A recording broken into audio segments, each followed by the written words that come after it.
At the photography show, we like to celebrate the now and future of photography, but we also like to focus on the past every now and then. So if I take one small step to this man just here, Chris, tell me about the history of this 50-year-old camera. It's the 50th anniversary of the moon landings. Yeah. This particular camera was a NASA training camera which was used by Buzz and Neil in terms of preparing for the lunar surface adventure. Wow. So we have that here at the show just to show, how, if you like, far Hasselblad has progressed, if you like, up from the original lunar cameras up to our latest models. So this is the Hasselblad electric camera 500EL, and this wasn't the one, just to be clear, that went into the moon and went into space, but it was one that Buzz and Neil did have a play with, so they knew what they were doing when they did get there. Yep, exactly. So obviously the main original cameras are still up on the moon, yes, waiting to be brought back by somebody, hopefully. The main bodies were left behind, only the film backs were brought back. And that was all to do with weight, wasn't it? Because those cameras, It's got a bit of heft to it, and you want to leave behind on the lunar surface everything you possibly can. And bring back as much moon rock as you can, obviously. Yeah, so that's the whole point. So obviously the camera itself was specifically modified by Hasselblad to NASA's requirements. We strip out as much weight, etc., as we possibly can.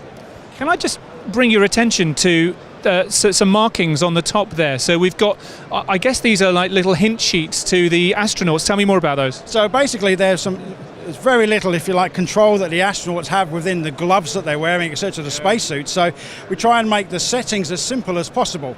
And this was a very, very simple cheat sheet in terms of setting the camera settings for aperture, shutter, and then obviously within their gloves, focusing was, manageable, but you couldn't be exactly accurate. So you had some basic settings built in, and then obviously the cameras were chest mounted.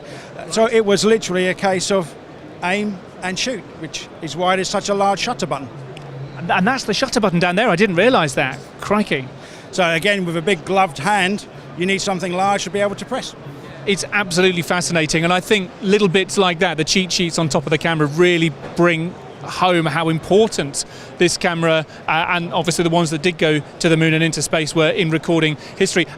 Tell me, Chris, does this still work? It could work, but obviously they're designed to work in a vacuum because there's no grease or any lubricants in it. So it wouldn't last too long on the Earth in the atmosphere. It's designed for space.